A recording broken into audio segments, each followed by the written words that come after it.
Alors on se retrouve devant un de mes nichoirs, parce que là c'est là où j'ai ma plus grosse installation de nichoir.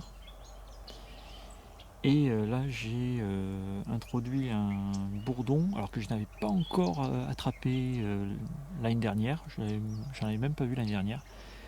Et là c'est la première fois que j'en vois un cette année. Il cherchait à nicher, donc une reine bourdon qui cherchait à nicher dans un mur en pierre.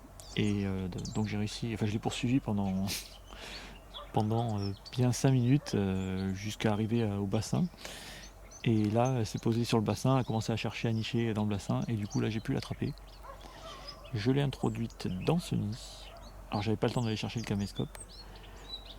Et donc c'est un bourdon un peu comme un bourdon terrestre, c'est-à-dire rayé noir et jaune.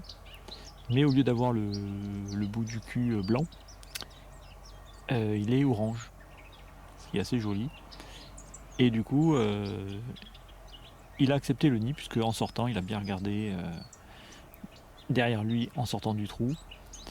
Puis ensuite a fait un gros vol de repérage. Donc du coup maintenant j'attends son retour et je vais essayer de filmer ça. Alors le problème c'est que souvent les bourdons ne retrouvent pas l'entrée du nid qu'ils ont trouvé. Ça arrive assez souvent. Donc là j'espère que ce ne sera pas le cas. Donc eh bien je vais l'attendre. Et puis dès qu'il sera là, bien je filmerai son arrivée. En espérant que tout se passe bien. Ce serait un nouveau bourdon pour moi. A tout de suite. Alors toujours en attendant le retour du bourdon. Je pensais que dans ce nichoir, parce que cette année je teste différents matériaux pour que les bourdons puissent nicher. Donc le capoc évidemment, qui est la base de l'élevage de bourdons. Mais j'ai aussi récupéré des graines, alors il faudra que je vérifie si c'est cette plante là. Des graines qui font un duvet. Et du coup je récupère les graines avec le duvet. Et j'avais lu sur internet que les bourdons pouvaient nicher aussi dedans. Donc l'année dernière j'ai récupéré toutes les graines, enfin toute une bonne partie, un carton entier. Et du coup je remplis le nichoir de capoc, de ces graines. Alors je crois que c'est. Non, c'est pas amarante. Ah, je sais plus, faudra que je recherche. Et aussi des poils de chien, puisque ma mère a des chiens. Donc du coup, quand elle les brosse, je lui ai demandé de garder les poils, comme ça je savais que l'année suivante je testerai aussi. Donc dans ce nichoir, il y a un peu de tout. Donc on va voir si le bourdon revient, s'il niche dedans, quelle matière il aura choisi pour nicher. Parce que dans ce nichoir là, j'avais mis donc les graines de la plante et du capoc. Et bien elle a choisi de nicher plutôt dans les graines. Donc comme quoi, voilà ce qu'on lit sur internet, c'est pas tout n'est pas faux, c'était intéressant. Donc voilà, après malheureusement le bourdon qui a niché là est mort. Enfin, en tout cas n'est plus revenu, donc il y a de grandes chances qu'il ait été tué. Et du coup, par chance, j'en ai un qui s'est installé tout seul dedans. Encore un bourdon orange, donc un bourdon des prés, je pense. Et bourdon des champs. Et du coup, lui par contre, il a choisi le capoc. Donc vraiment, c'est très aléatoire, mais enfin, en tout cas, les deux matières semblent leur convenir. Enfin, le deuxième, je suis pas sûr qu'il ait niché dans le capoc, parce que j'ai pas voulu le déranger. Donc du coup, voilà. J'observerai ça plus précisément plus tard. Donc on attend toujours le bourdon. Allez, à tout de suite. Alors j'ai pas pu filmer le retour du bourdon avec le cul orange, puisque en fait il est revenu en 2 secondes, il a retrouvé direct le nid. J'ai même pas eu le temps d'allumer le caméscope. Et du coup maintenant on est 2 jours après, donc il continue ses petits allers-retours. Et, et donc pour essayer de le voir, là j'ai fermé le petit clapet sur le côté. Celui-là. Donc maintenant il va devoir rentrer par le côté. Donc du coup comme il va galérer pour trouver la nouvelle entrée, ce sera l'occasion de pouvoir le filmer.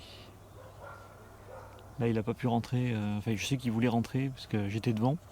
Donc du coup il a voulu rentrer puis après il est parti, donc logiquement il devrait pas tarder à revenir pour rentrer dans le nid, dans le nichoir.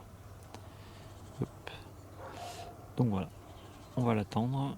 et je vais essayer de filmer ça. S'il se décide à revenir, évidemment, pendant que je suis là. A de suite.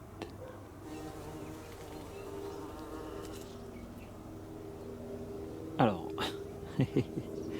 j'attendais le retour du bourdon cul orange. D'ailleurs, le cul orange, c'est donc un bourdon des prés, si je me souviens bien. Ce tout orange, c'est bourdon des champs, et juste avec le cul orange, c'est bourdon des prés. Ou c'est l'inverse, je sais plus, il faudra que je revérifie du coup. Et du coup, en attendant le retour du bourdon, qu'est-ce qu'on vient de voir? Un bourdon terrestre, donc un cul blanc, rentré dans ce nichoir qui est abandonné depuis l'année dernière. Donc ça veut dire que ce bourdon, que je n'ai pas du tout installé moi-même, a trouvé l'entrée tout seul et s'est installé tout seul. Moi, j'aime bien en plus cette entrée parce qu'il y a le lierre entre temps depuis l'année dernière qui a poussé autour. Donc ça fait une entrée un peu naturelle. Et donc, eh bien voilà. Donc j'ai un bourdon de plus, une reine de plus qui s'est installée. Cette fois-ci sans l'aide de personne. C'était déjà arrivé l'année dernière. Notamment dans le nichoir du potager. Un bourdon des champs. Et donc voilà, donc je me retrouve avec un bourdon des prés ici, cul orange, un bourdon terrestre, cul blanc, et là, un bourdon des champs, tout orange. Voilà. Enfin, je sais pas si je crois pas m'être trompé, mais voilà, bourdon des prés, bourdon terrestre, bourdon des champs. Et donc là, ce nid, pour trouver plus facilement l'entrée, parce que c'est vrai que ces nichoirs, ils sont un peu en hauteur, et vu qu'elles cherchent plutôt les nids à ras du sol, ils ont tendance plutôt à chercher naturellement sous le nichoir pour chercher un trou de rat ou un trou de souris. Bon, là, il s'est avéré que ça a marché quand même, mais le feuillage autour et tout, je pense, a aidé le bourdon à se diriger vers le trou. Et du coup, ce que j'ai fait, c'est que les Allemands le font souvent avec de la mousse. Et donc, moi, ce que j'ai fait, c'est que j'ai mis du foin tout autour du nid pour que du coup, quand il arrive, il soit plutôt attiré par le trou qu'il y a là, plutôt que de passer sous le nid, sous le nichoir. Donc on verra si ce nichoir sera habité. Je le remplirai en dernier avec une reine, si j'en trouve une. Et bon, du coup, il me reste plus que ce nichoir là-bas, qui est libre. C'était celui de l'année dernière avec les bourdons orange, donc les bourdons des champs.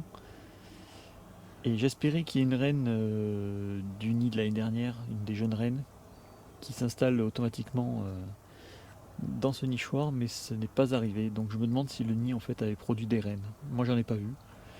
À la fin j'avais regardé et il y avait beaucoup d'ouvrières. La vieille reine, mais je n'ai jamais vu de jeune reine. Donc je pense que le nid n'est pas arrivé à maturité. Hop, pardon, c'est là. Donc je pense que je vais introduire une reine manuellement, en espérant que ça marche. Donc voilà, c'est cool, du coup je me retrouve avec 3 bourdons ici, plus un autre devant la porte d'entrée de chez moi, avec un bourdon terrestre que je vous ai filmé dans la première vidéo.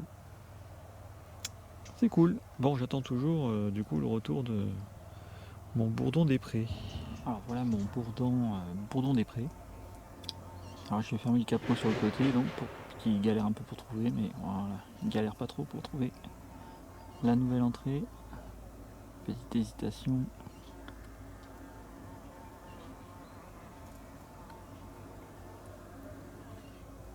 Oh, il va la trouver, j'ai confiance en lui.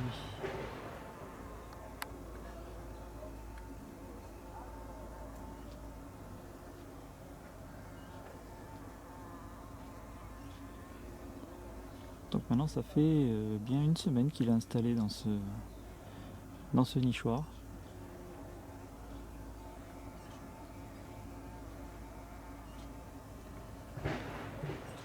Voilà.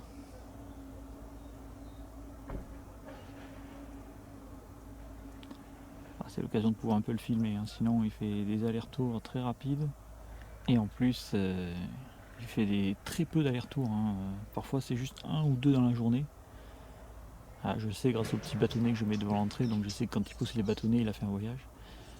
Et hier par exemple j'ai cru qu'il avait abandonné le nid en fait, puisque j'avais mis les bâtonnets à l'heure de manger à midi. Et le soir quand il faisait nuit, les bâtonnets y étaient toujours. Donc je pensais qu'il avait abandonné le nid, enfin qu'il avait été tué ou quoi. Et finalement non, ce matin j'ai vu les bâtonnets tomber, mais comme il y avait du vent, je me suis dit bon, c'est sûrement le vent. Et puis peut-être 10 minutes après, je l'ai vu arriver, j'étais très content. Donc du coup il est toujours là. Alors la dernière fois, dans ce nichoir, je vous avais dit qu'un bourdon terrestre s'était installé dedans, tout seul. Et bien malheureusement il est parti aussi tout seul, puisque ça fait plusieurs jours que le nichoir a été abandonné. Donc encore un bourdon sûrement de mort. Donc un très très faible taux de réussite chez les bourdons, je l'avais dit déjà l'année dernière, mais c'est vrai que c'est impressionnant. Et là du coup j'ai remis un bourdon terrestre dans ce nichoir. Donc là je viens juste d'enlever le petit bouchon de champagne qui est là, qui bouchait l'entrée, histoire qu'il se calme dedans et qu'il prenne possession des lieux. Et maintenant j'attends de voir comment il va sortir. S'il sort à fond la caisse, c'est que c'est raté. Et s'il fait le vol de repérage, évidemment c'est gagné. Enfin ou presque, il faut qu'il retrouve l'entrée après, quand il reviendra. Et bon, maintenant on va attendre qu'il sorte. A de suite. Toujours ce petit moment de tension. Donc voilà notre ami le bourdon qui a l'air bien énervé. Ouais, quoique.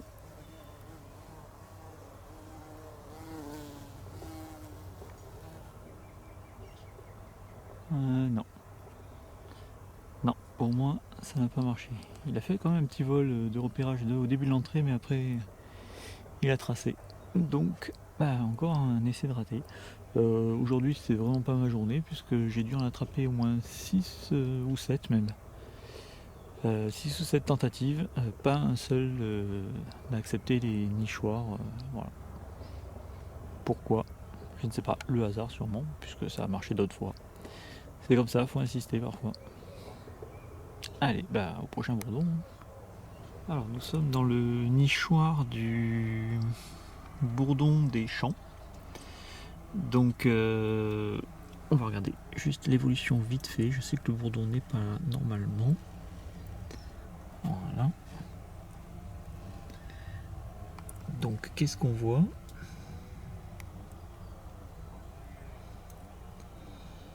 Alors, je sais pas si vous voyez, sur la gauche il y a une sorte de pot avec le fond qui brille. Voilà, on voit bien un pot orange ou vert.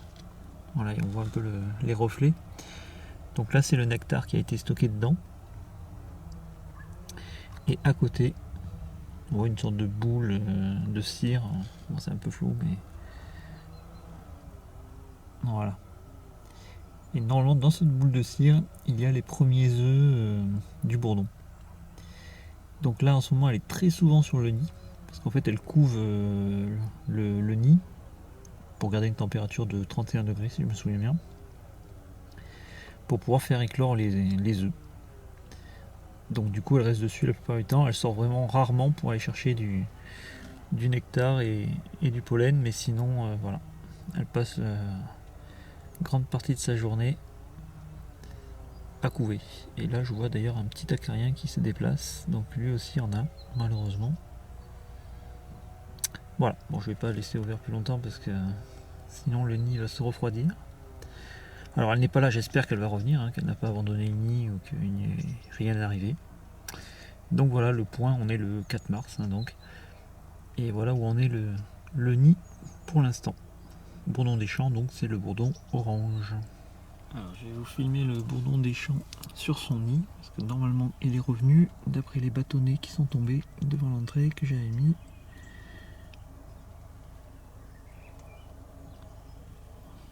Voilà. Alors, elle va pas être contente, elle risque de s'énerver très vite. Juste pour vous montrer comme ça. Voilà, elle n'est pas contente du tout. Bon voilà, elle est même sortie. Dommage pour elle. Bon, allez, je referme le nid vite fait. Voilà, la voilà déjà de retour pour vite réchauffer son couvain. Alors là on se retrouve dans le nichoir du bourdon terrestre.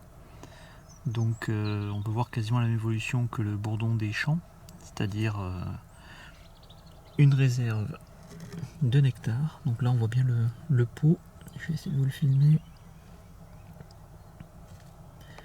Voilà, on voit pareil hein, le reflet du liquide dedans. Et le nid toujours à côté, alors toujours des acariens, hein, j'ai beau les enlever régulièrement, ça grouille. Donc là on voit quand même une grosse poche de cire.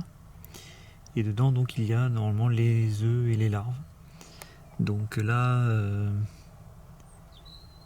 normalement, enfin régulièrement, elle les ouvre, enfin elle ouvre cette poche pour nourrir les larves. Et ensuite elle le referme.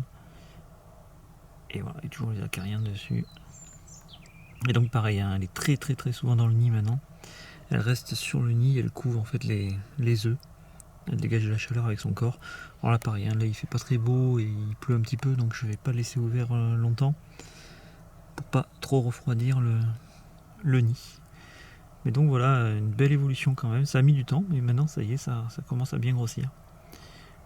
Donc voilà, pour le bourdon terrestre. Donc c'est le cul blanc, hein, qui donc le premier qui s'était installé ici était mort. Et j'en ai installé un deuxième à la place, qui a pris la position du nid du premier et qui a continué le boulot.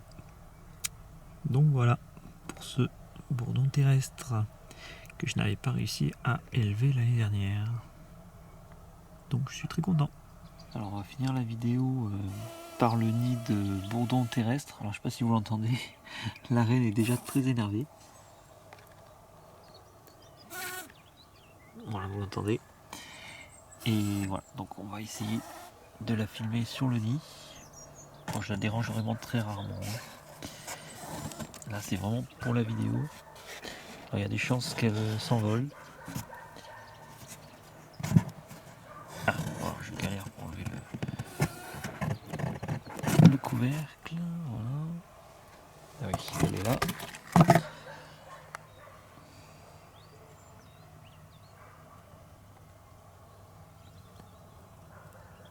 Voilà, donc on finira la vidéo sur elle. Donc là en ce moment elle couvre le nid, hein, pareil, elle sort très peu souvent.